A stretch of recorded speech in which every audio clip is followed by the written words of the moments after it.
2021. Got some great conversations coming up for you today with Mr. Davis Fleming. We're waiting on Mr. Walker Vivian to also come on, as well as Mr. Mark Clam. All right, and kind of somewhat in that order, but we might have to kind of flip it and so, flip it around a little bit, to get everybody on. But want to thank everybody for joining us today here on Johnny Davis Live. Want you to also be sure to like us on our AK Promotions page on Facebook. That is really growing right now, so we hope that we can continue to have you press that like button there on AK Promotions, so we can continue to bring you exciting news and fights and things like that about our sport of Muay Thai and kickboxing. Also, be sure to subscribe to our YouTube channel. It's kind of funny how the other day I did a little boxing piece on YouTube the other day and got 3,000 views on that darn thing. I was like, yeah, finally, people are starting to pay attention, to what we're doing. So I hope that you will also subscribe to Johnny Davis Live on YouTube, because we have some big plans and things like that that we are going to be bringing to you on those channels. So if you get a moment, go to YouTube as well as on Facebook, AK Promotions, and check out what we're doing. Kind of amazingly so as well, that we did a couple of shows hosting some other events and things like that. And like the one we did over in the Ultimate Battleground, I mean, we did some interviews and things like that. I think that thing is approaching like 30,000 views right now of just some of the things that we've done. The AK Promotion site is starting to get a lot of visibility and stuff like that. So we're always looking at, maybe reaching out to other, sports and taking our team, Derek Reams and Johnny Davis Live, there to interview fighters and the fans and trainers and things like that. That's kind of part of what we do, right? And growing the sport, really fight sports in particular, but you know what I do, Muay Thai, kickboxing, boxing, for the most part and all. But so, keep us in mind. If you would like for us to come, be sure to just give us a call. Also, just want to kind of remind people, I know that some people are really, disappointed about this, but the IKF Spring Classic. I mean, nothing to be disappointed about. It's going to come. It's going to be a great event. But for those who perhaps are not getting in, right? For some reason, I know the reason. It's the COVID era that we're in right now. A lot of places shut down. We're still moving forward. So we're getting, fighters and trainers from across the country who are coming on board and want to compete in the event. And that's fine, because we realize that's not going to last forever, right? So we're accepting people to come, and we're going to have a great event for them, right? And maybe we don't want a huge event, and that's why we had to stop the registration, because based on the way we do the ring, based on the way we do the whole show, is just very different, right, than a normal tournament that you might see maybe at USA Boxing, and you might see at some of the bigger tournaments, 3 rings and all of that. That's just my choice, right? And I know that some people said, hey, it doesn't matter, just let us fight. We just want to fight. I don't care about your program. Okay, I understand that. I get it, right? But I have a formula and an idea about how I want all the fighters to be showcased. I want all the fighters to be, seen when they're in that ring. And that is why I just put 2 fighters out there, because I think that's what I want. I'm a really kind of like a fight night promoter overall, right? That's kind of what I do and all, but, I know how to do a tournament. And so that is what we just, I do apologize to some degree for people who did not get in and all, but, we'll roll your registration over for the next one, and we'll show you what that process is going to look like. But listen, for the people who are going to actually be a part of this event, I mean, it's going to be a fantastic weekend. Great awards, as you can see right there, nice championship belts. That is not the color that we're going to use this time of the belts, the green belts that you see right there. Nice big cups and medals and things like that. So it's going to be a great event, a lot of fun for everybody involved. We also have our PKB tournament there that's going to be going on that Saturday at 10. Right, in the morning, right? We're going to get that done. We're going to have limited fighters on that too, just so you know. And also, we'll start looking at that really close, because we're all getting pretty good registration for that, and we'll cut that out. That'll be in another ballroom though. Right, so just keep your eyes on everything that we're doing. We'll let you know when we're kind of reaching capacity for that, and we'll shut that too. And we're just going to put this event together for our sport, and hopefully you guys will come out, invite your family and fans, family, fans, and friends, right, to come out and to have a great time under COVID-19 protocols, right? So it is going to be a great event. Just a reminder about it. All of our events are COVID-19 protocol events. So if anybody is planning on coming to them, please know that they are COVID-19 protocols events, and everybody should be prepared for that when they come, because ultimately it's about, safety and making sure that we, look out for everyone there, even the least of them. So if we know that when you're coming out, I think we're gonna, continue to have safe events. Right now, to date, we've already had 540 bouts since July 20. And no issues with the COVID. So we want to keep it that way, right? Not saying that, it's 100%, but as far as I know, it's going pretty good. I see that Sonia is supposed to be coming on for Mr. Walker Vivian. They're having some problems with the link there. So I'm going to move forward a little bit ahead of schedule there, and I'm going to go ahead and I'm going to bring up Mr. Davis Fleming. He's out of Indian Trail, North Carolina, guys. He owns a nice gym over there, and he's going to tell us a little bit more about that. So without any further ado, we're going to go ahead and find him somewhere there in my lobby there, and we're going to bring him up, and we're going to go from there. Where is he? He is the man with the plan somewhere in my lobby. He's been sitting there all this time, and then I lost him. Coming up, Mr. Davis Fleming. How you doing, sir? Good afternoon, sir. How are you? I'm doing fine. Just being crazy. Well, as always, I respect that last name. All right. That's a great name. Tell me a little bit about that with you when it comes to the Davis part. That's my last name, but is there some kind of family lineage or something? Right. Yes, sir. Tell me a little bit about that. That's interesting. Yes, sir. My family goes back. The name is actually Henry Davis, which was my father's name, my grandfather's name. So it's traveled on a good ways. I enjoy it being a little bit different. Right. Well, it is very different. It's unique. I like it. It kind of jumped out to me. I said Davis Fleming. That's kind of cool, actually. So really good. I want to ask you a little bit about your gym over in Indian Trail, right? Certainly. Tell me a little bit about that, and what you do there. So we're Form Fitness. The 4 and the letter M forms the word form. So you're tricking me out here. So if I'm gonna say 4, the number 4 and the letter M, but everybody does. How do you say it? Form, FORM, because form matters in everything we do.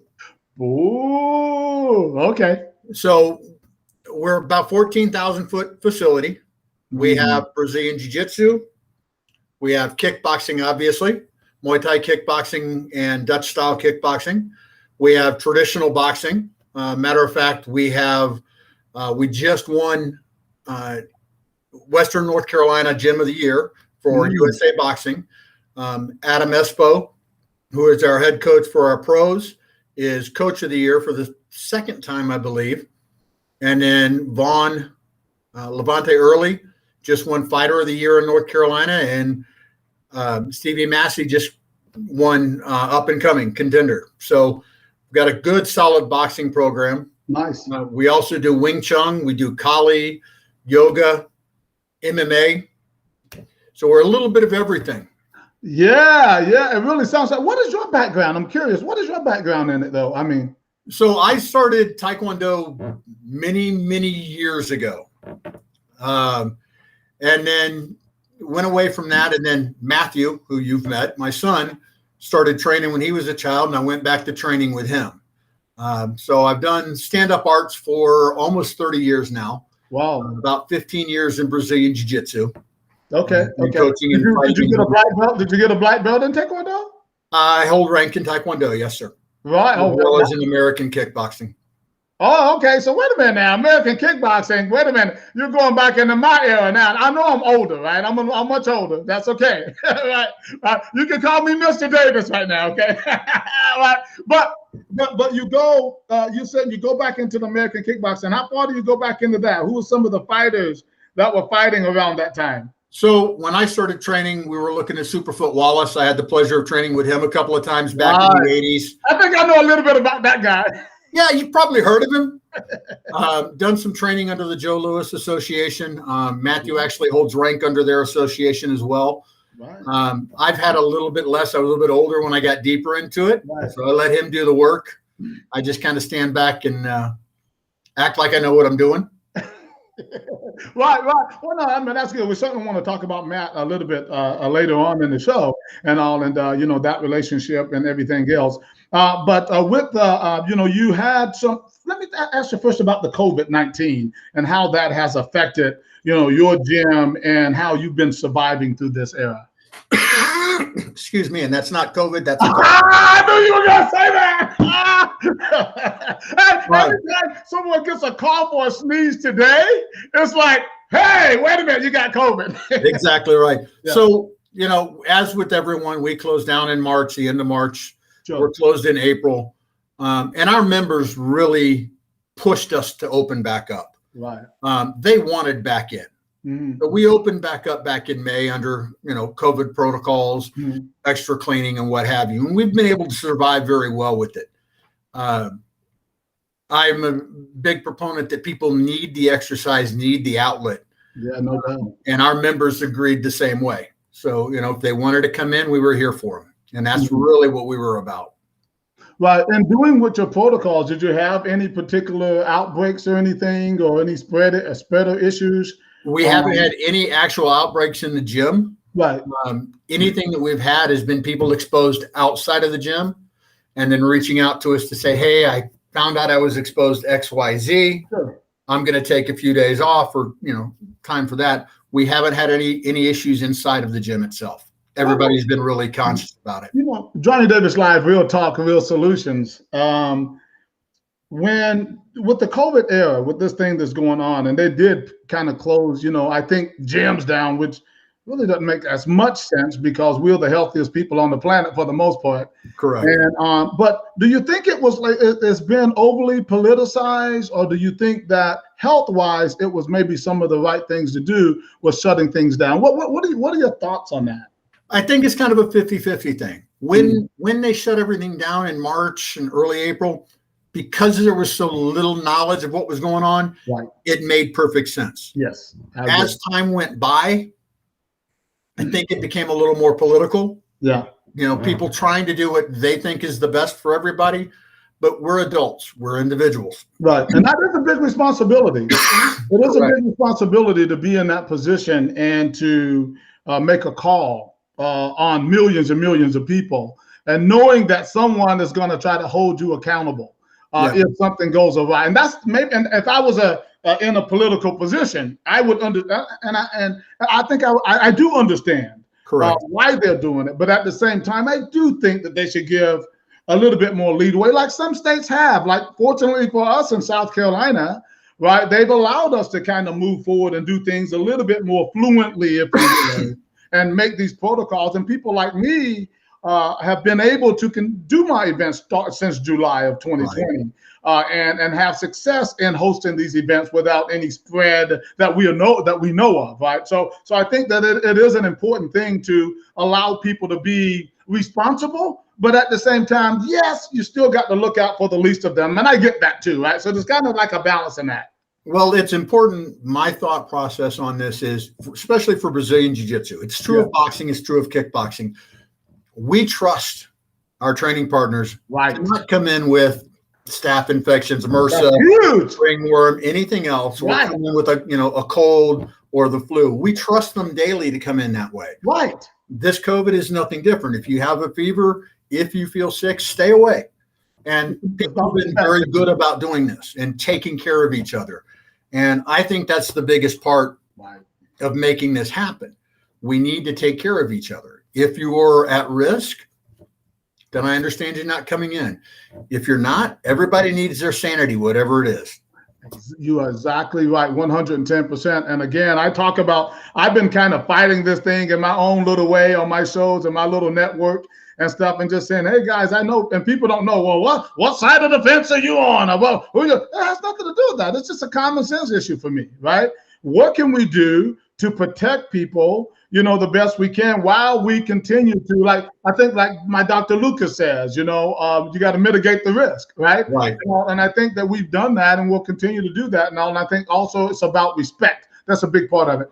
Some of you have come out and you've tried the PKB event. Some of your people have been out there. What did they think of that? They love the events. We've been to a couple of them. They always get good work in a safe environment. Right. We've talked about this before. Matthew did a PKB event in Florida in 2010. That was our first exposure to it. Wow! See, I didn't know that. I don't think we might have talked about it. I don't remember that though. Yeah, that's a very long time ago. That makes me even more proud. And it's a great event. It's a great starting event for people, because the one thing for us that's very important is that these fighters who want to go on and do amateur fights, maybe going to go pro, right, they have to get their feet wet. They have to get learning in a safe environment. Right. For me, just taking somebody who's never fought before, throwing them in a ring when they've never seen it before, doesn't help them grow. So we're very excited to be having this event. I've got a 7-year-old girl who's ready to go after it. I've got a couple of teens. I've got a bunch of adults that are looking at it, and they all want to move forward. And the best way to move forward is to get that experience in a safe environment and face people they don't see every day. I mean, that to me is an important aspect of it. Yeah, like I said, I talk about this often. 20-some years ago when I first started this, people thought I was crazy, and all that. And everybody thought it was something different. I'm like, no, this is going to change the sport of Muay Thai and kickboxing. And it has. Right. We have other groups out there doing the same thing and all that, because it works, right? People use PKB now like they use karate or taekwondo, and so I'm very proud of that. I know I'm supposed to be dead. I'm supposed to be Grandmaster Johnny Davis, who's been dead for, 20, 30 years, but I'm here. And it was just a concept, an idea, and I'm doing the same thing with the PBSC with boxing. So I'm glad you're part of that. And in fact, being an IKF PKB promoter with an event coming up here in a few next weekend, actually, on the 21st. What about your anticipation of that event? We've got, we had to change it because we forgot the Super Bowl was on the 7th. Yes. But we've got great anticipation. Our people are excited about it. They're training hard for it. It's a great challenge for people. And like I said before, it's that opportunity for them to get their feet wet against people they're not used to seeing. Right. So we're looking forward to having people come in. We've reached out and contacted. Hopefully we'll have a great showing. Right. And everybody can come out and enjoy themselves. And that's the big thing. We've been at the IKF's Worlds in Orlando several times. Right. And we've done that. And to me, that is such a growing experience for those people who want to get into the art. Right. You and I have both seen guys get in a ring that have never sparred against anybody but anybody they know, and they're deer in a headlight, don't have any idea what to go on or what this crowd means or anything. And this is a great way to get them going. And for us, my members are excited about it. Right. They want to be a big part of it.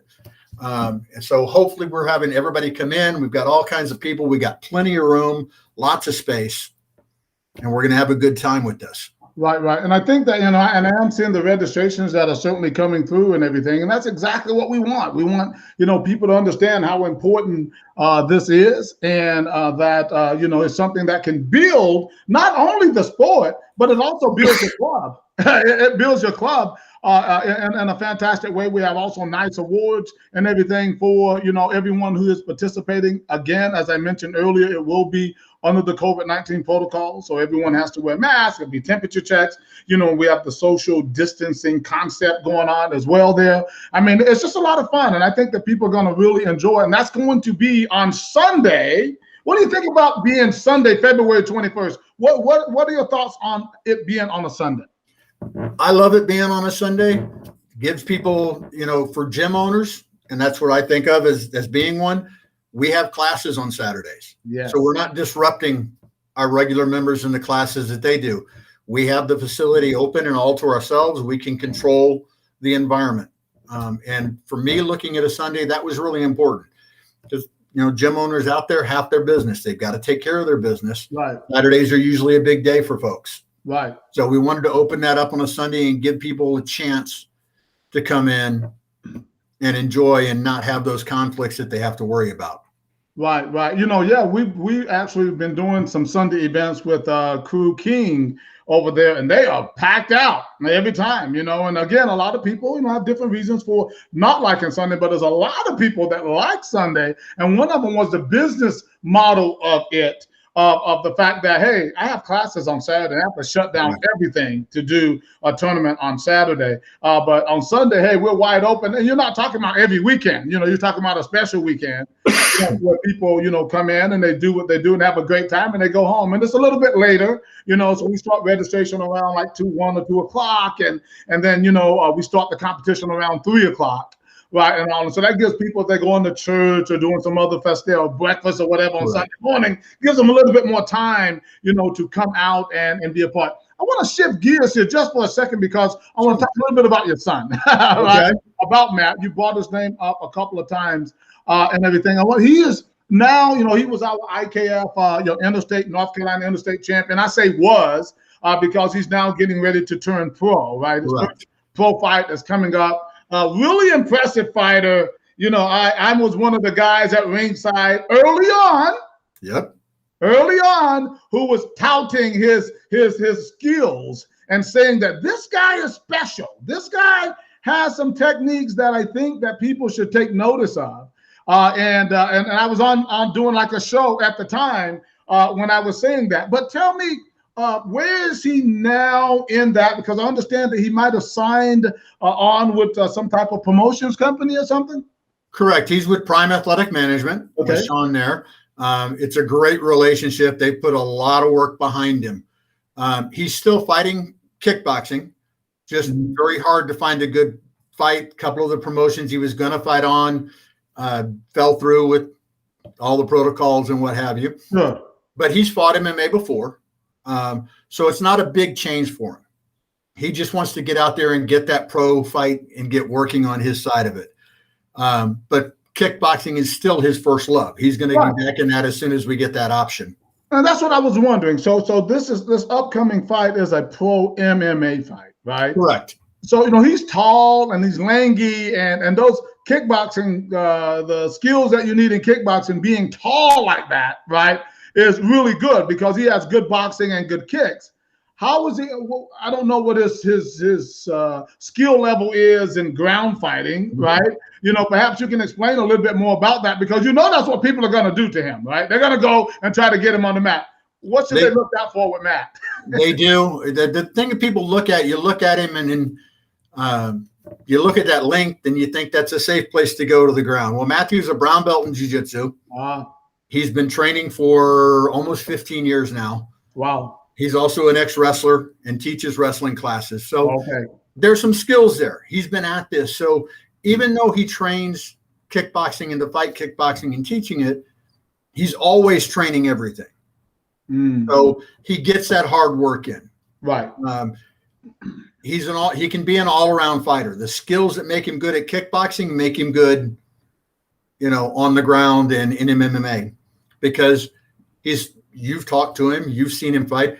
He's a hard worker. One of the things he'll tell you over and over again is that he refuses to go down. Yeah. Refuses to fall down. Well, the thing I found out about Matt was, and what I saw in him was that when he changes those gears, and I talk about that often on my show, how this kid changes gears. He's tall, he's lanky. He doesn't have like a six-pack or anything like that. That's not the way he's built. He's just tall and lanky, and he reminds me of his the way he fights with his body positioning, and that was the thing I was talking about. His body positioning, where he can kick and punch you almost at the same time. And a lot of people don't understand how important that is. This guy, listen. So I'm having a couple of issues right now, Mr. Davis Fleming. Because I'm a Muay Thai kickboxing boxing guy, right? And listen. Nothing against MMA, because you see, we cover MMA. We covered MMA a few weeks ago on my show. But I'm just a stand-up guy. That's what I primarily promote, right? So my disappointment is when I hear someone as talented as Matt, right, that is now picked up by an MMA promotion, right? That I understand he's got to eat, and I understand that this is what he wants to be active and everything like that. But I need to call out to these pro kickboxing promoters to say, look, guys, let's get our crap together, right? Let's get our crap together because, listen, I know some people look at me and what I do and they go, wow, why aren't you doing it? Why aren't you promoting pros? It's coming, right? It's coming. But I want to do it the right way because I don't believe that fighters make enough money, right? I don't believe it. They're nowhere near making enough money for the hard work that they put in. I want to change that, right? And that takes more, obviously, money. It takes more sponsorships. It takes more backing. And it also takes a buildup of the sport. So tell me a little bit about even in MMA, though, it's not like they're making a killing at that level. So, so what are your expectations of where he can go, even from the MMA? MMA, as with anything, it's wide open. If you work hard, you do the work, you put in the time, you make yourself better every day, which is something he's good at, and his coaches are great at pushing him for it. Mm-hmm. And this is true of anybody. Right. So you have to be well-rounded for the MMA side. Right. So that's great. His first love is and always will be kickboxing.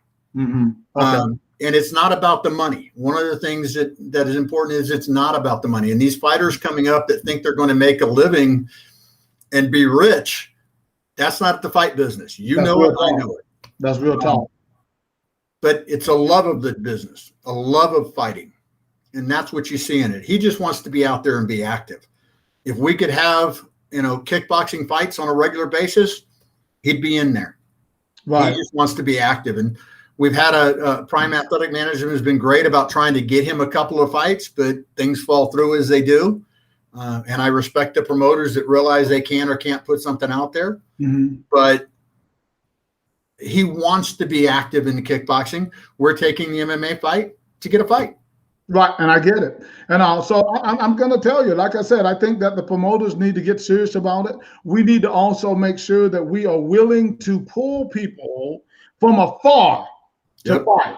And this is why I know that it takes a lot of money, because when I was in California, I was promoting some pretty successful shows over there, and I was helping bring people as far as the Netherlands and Canada. Canada's not that far, but the Netherlands, Holland is, and stuff like that. And I was bringing them from the south, from the East Coast, and I'm on the West Coast.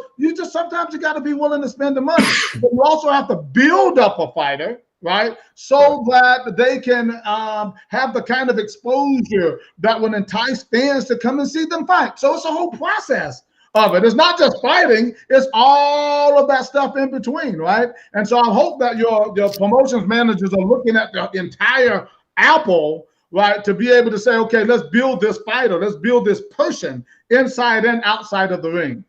And that's really what we're working on. You've talked with Matthew, you know what kind of person he is. You've obviously seen him fight. You know how he is when he gets in there. But they're working on building him up. It's just kickboxing promotions for pros, right? Are a quarter of what MMA is, right?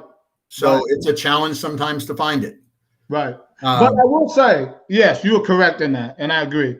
That's going to change. I will say that. That's going to change. I mean, everything I can do to make this change, I'm going to change it, because years ago when I first moved back here from California, there was hardly no kickboxing at all, right? And in 7-8 years, like, we got most MMA promotions almost have to have Muay Thai and kickboxing on their card. Yep. Before I moved back, they were ignoring all the Muay Thai kickboxing fighters. I know this for a fact. That's just not me saying it. And what happens was, we built the model AK Promotions and IKF, we built this intensity around kickboxing that the kickboxing community went to the MMA promoter and said, hey, I want to do kickboxing, but you need to put me on your show, but I'm not going to do MMA, right?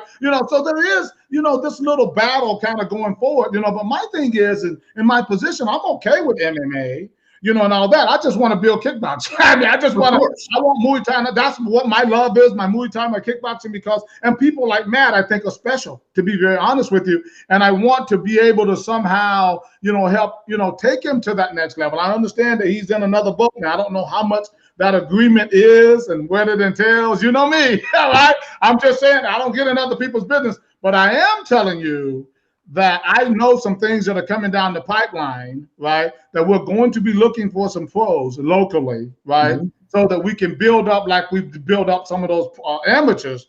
And you see, I have those U.S. titles going on and stuff Yep. like that. Anyway, my point is that don't get too lost. Don't get too lost, you know. No, that's his first love. Kickboxing is his first love. That's where he wants to be. We're doing this because, let's be honest, that's where the fights are. We've got some local promotions here that do kickboxing along with their MMA. And we've got some guys fighting on the 27th, doing some kickboxing that looking for. Is that not the same show? No, it's not the same show. Okay, I'm confused. So there's a show on February 27th. I think the Fight for It or somebody's doing it, right? Correct. Leslie and Marcelo would fight for it. I want to say, you thought that I did not want to talk about another promotion, right? I don't care. I know you're always good for talking. Yeah. So Right. tell me about that show. What's going on with that show? So on that show, we have two young amateur fighters, Right. one female, Lindsay, and a gentleman by the name of Tommy getting their first fights in. Mm-hmm. They always put on a great show. Mm-hmm. They work very hard to make sure those shows are done well. Mm-hmm. And then we have a gentleman by the name of Dante Bazan who's doing MMA on that fight. Okay. Is it in a cage or ring? Cage. Okay. But Right. they're an opportunity for us to get some young fighters on a card. We've had the great pleasure with Matthew and you to work with Don. Yes. And that's been a big part of what we've done to get Matthew where he's at. Right. This group is another group that in the area can do a lot for helping kickboxing because they put it on their cards. So there's a lot of good things coming. And then on March 13th is Matthew's card. And we have several young fighters on that card as well doing MMA. Okay. And what show, where is that going to be? Is that also That's also going to be in Rock Hill Gymnastics Center. Forgive me if I forget the full name. Under Rocket Combat. So we're really looking forward to having them come in. First time for them out of Virginia. Well, like I said, maybe we send crews around now to different shows. Maybe we'll go and cover some of those events, and we'll talk with the promoters at some point, and we'll go out and maybe do what we do, right? Just talk to some of the fighters and stuff like that. We have a big network. Why wouldn't you want that? Exactly. Everybody would say, no, Johnny, don't come. That would make a whole lot of sense. As we close out here and everything, I want to ask that it seems like Johnny Davis Live, Real Talk, Real Solutions, that you and Matt have a really special relationship. It's not often that, father and son goes into business together, right? It's not so often that a dad is so involved with their son. Is he like your only son? He is. But Yeah. we've been training together, like I said earlier, since he was 6 years old. We moved into Brazilian Jiu-Jitsu and Muay Thai together when he was 12. We've spent that relationship in wrestling and everything. So it's a good, solid back and forth relationship. Are there questionable moments? Of course. Your father and son, there's going to be.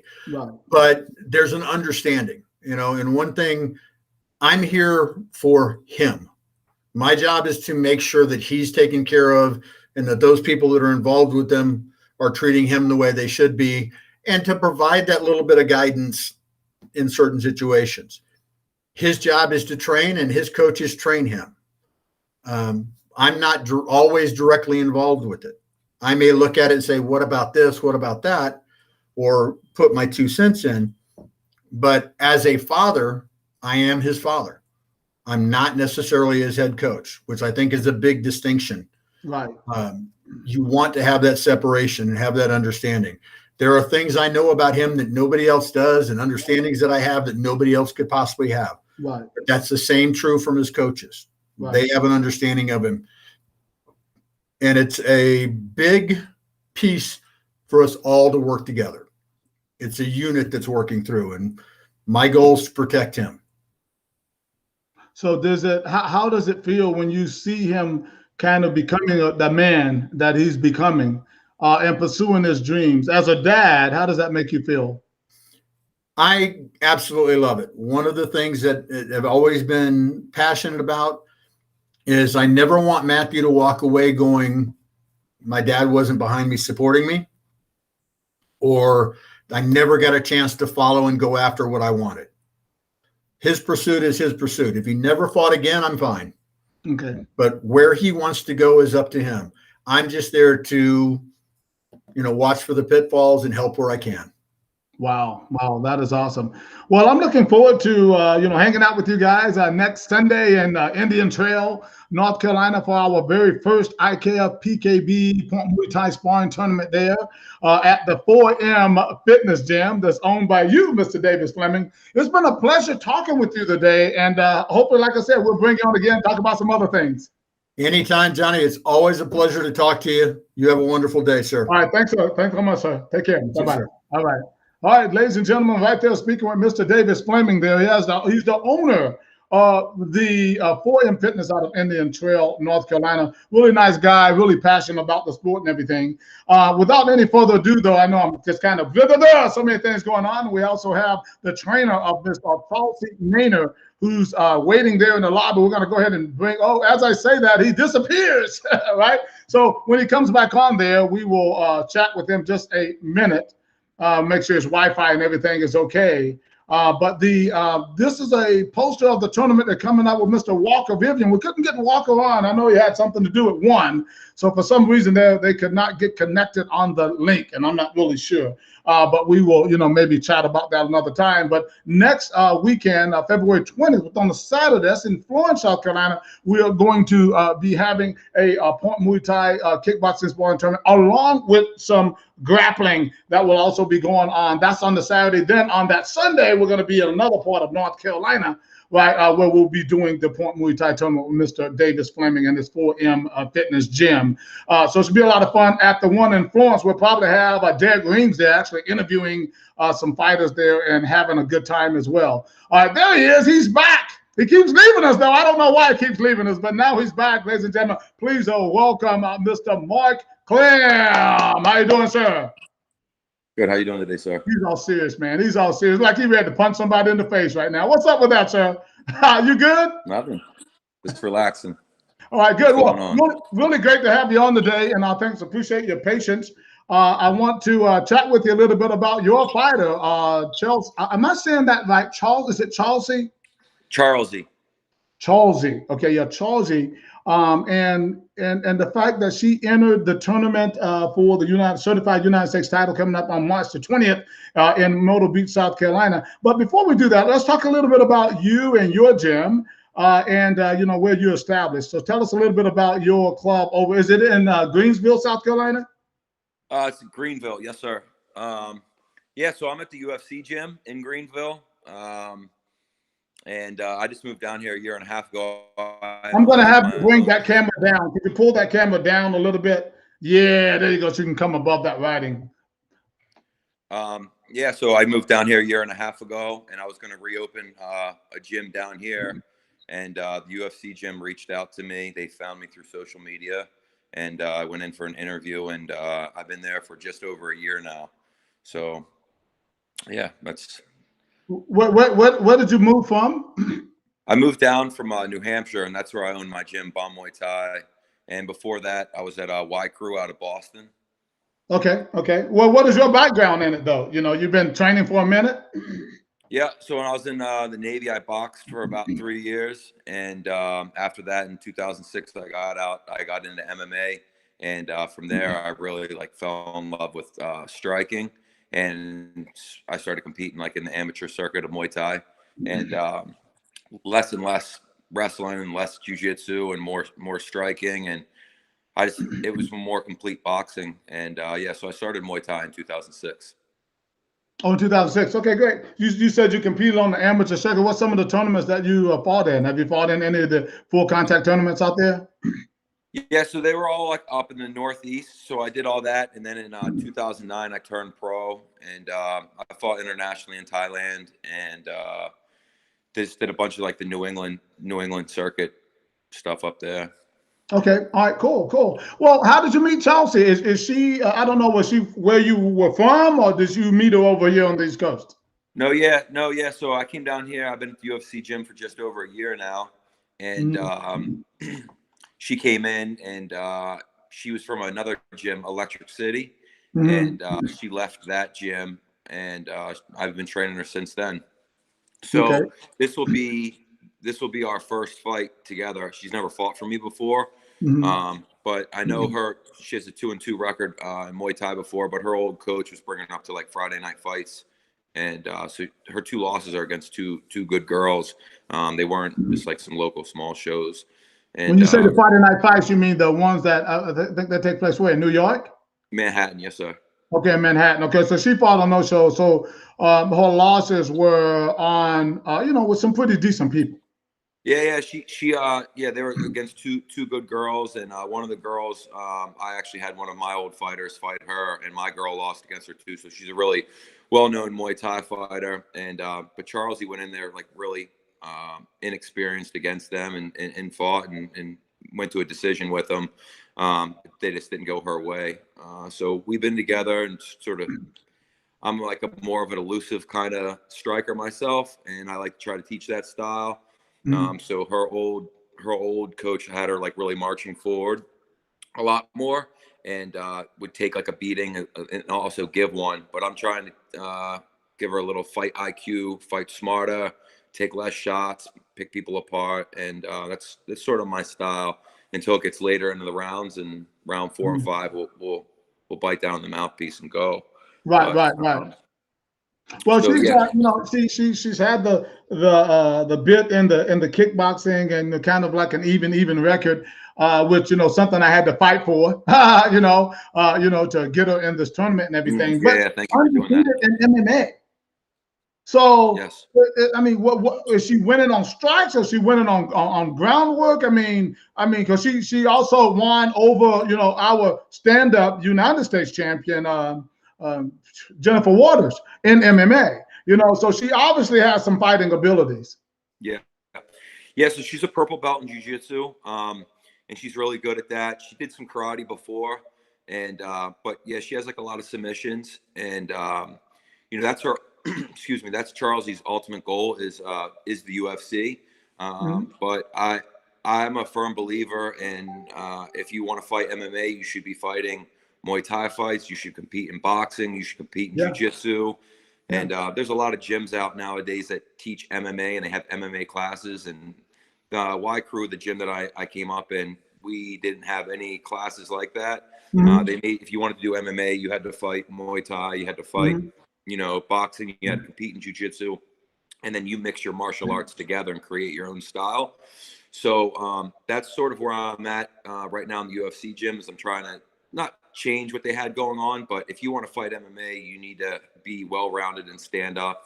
And Charles, he's an excellent student, and she's sort of totally on board with doing that. So she doesn't really want to pursue Muay Thai, in her future. She wants to be in the UFC, but me as her striking coach, and I say, well, if you want to do that, you need to be competing in this. And right. And well, is that more because of the sport of kickboxing? Obviously, the money ultimately is in the UFC. I mean, everybody kind of knows that. Is that kind of where she's why, or does she prefer more the Muay Thai or more of the MMA style of fighting than she does the Muay Thai?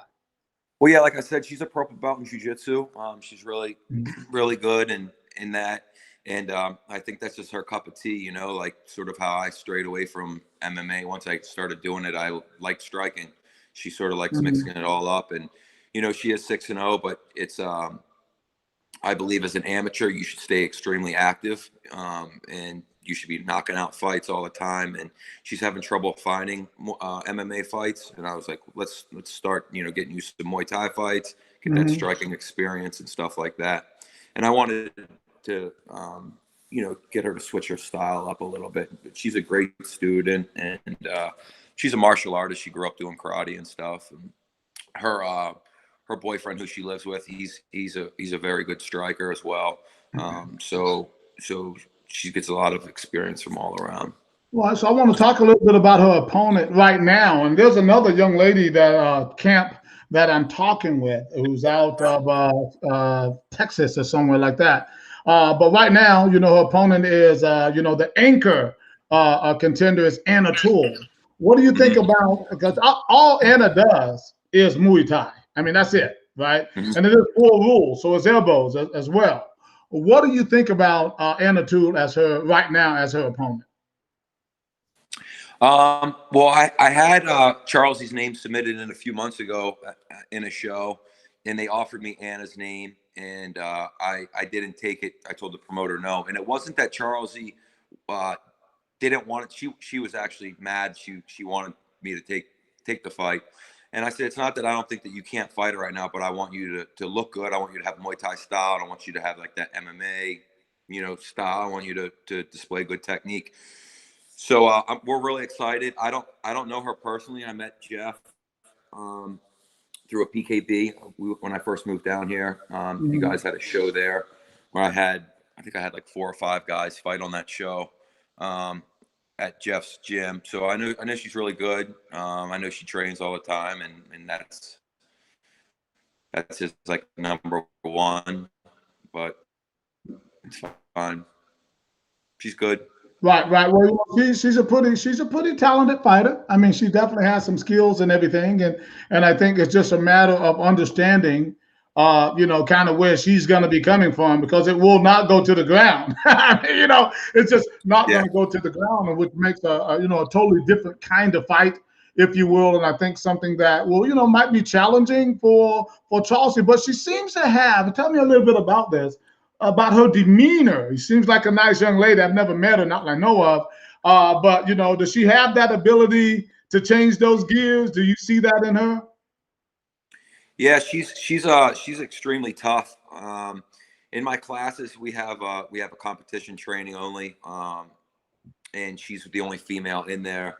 With all guys, which that's typical for most gyms with female fighters. Right. But she hangs in there. And she's really well rounded. I know Jeff, at his gym, and Anna herself, they're really hands. They like throwing the hands a lot with boxing, and yeah, we sort of have a little game plan, and I think we'll be more than successful in the fight. But we're looking forward to it. My old gym up in New Hampshire, my number one student, her name was Maria. She was an undefeated fighter, 3-time champ, and we didn't like to keep it on local shows. We traveled, down to Friday Night Fights. We went to Kansas, so I traveled around with Maria quite a bit to get her experience, and we always came up with a really good game plan to see what the opponents do good, what they do bad, and to capitalize on what they do bad and to get rid of what they do good. And I've had some pretty successful fighters, and I think I can come up with a good game plan to have Charles be successful in her fight. What would winning the certified IKF title on March 20th there in Myrtle Beach, what would that mean to your fighter? I think she's really excited for it, and I know she's excited to fight Anna because we both know she's tough, and she comes from a good gym, which is great. We're excited about that. But I think for Charles's big picture, this is just another sort of stepping stone for her to get to what she wants to do, and that's to be in the UFC. Right now, she's not finding any opponents for MMA, and like I said, I'm new at the gym. I want to keep her active as possible and do my share and have her fight, striking as much as possible. If the jiu-jitsu coach finds things for her to compete in, she'll do that as well. She's a great student. But I think, overall, this is just another fight for her to get to her final goal.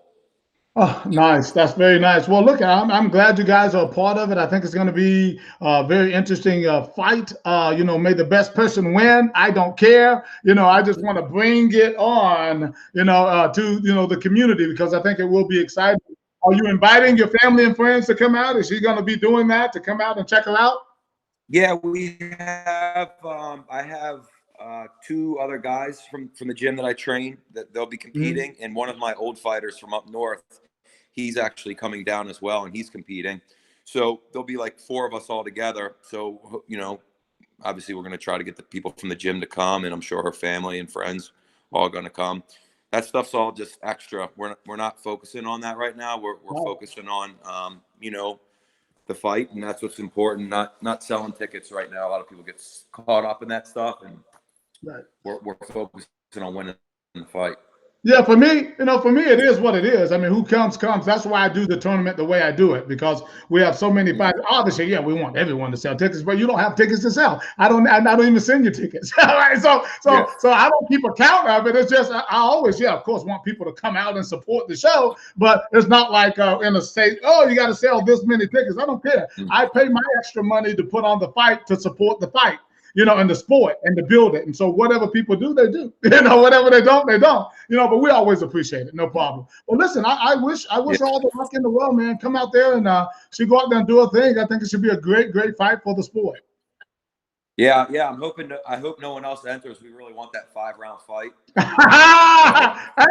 Hey, well, I hear you, but I mean, again, I did pull the date down a little bit. You might have seen that post where we had it like the end of the month. But I said, oh, no, listen, I'll give you the next Monday, right? And if somebody enters next Monday, hey, we go. If they don't, then I'm going to shut it off, and then it's just those two. I open the door to all organizations, any fighter, because that's not who I am. If you think you have the best fighter at 127 pounds and they have some kind of proven record, right, then, hey, shut up and jump in the tournament, right? So I know you want the one fight, but it's open to 4 people, right? So if someone comes in, we have our formula for making that work. May the best person win at the end of the day. Yes, sir. All right, sir. Thanks so much for being on the show today. Thank you very much. Appreciate it. And we'll see you around real soon. Cool. Thank you. All right, thank you so much. All right, ladies and gentlemen, speaking there with Mr. Mark Clem. He's a trainer there for Miss Chelsea Manning, who's going to be right now fighting Anna Toole. She's out of Charleston, South Carolina, and they'll be fighting for the certified IKF United States Championship on March the 20th in Myrtle Beach, South Carolina, at the Landmark Resort. It's going to be a great, great fight, guys. A great event altogether. As I said, we are now at capacity for that event, so we cannot accept any more fighters for the actual tournament. But we do have some openings for the United States title and a few for the PKBs which is semi-contact, that you can also do. All right, guys, listen, that's all I have for you today. I want to thank all of my guests for being on today. Sorry to Mr. Walker Vivian for not being able to get him on today. Listen, I want you, everybody, for right now, please wear your mask. And if you can, get the vaccination. That's just me, right? Get the vaccination. I think it's important for us to get our sports going again. Be sure to always respect each other. Forward march. This is Johnny Davis Live, and I'm checking out. Talk to you soon. Bye-bye.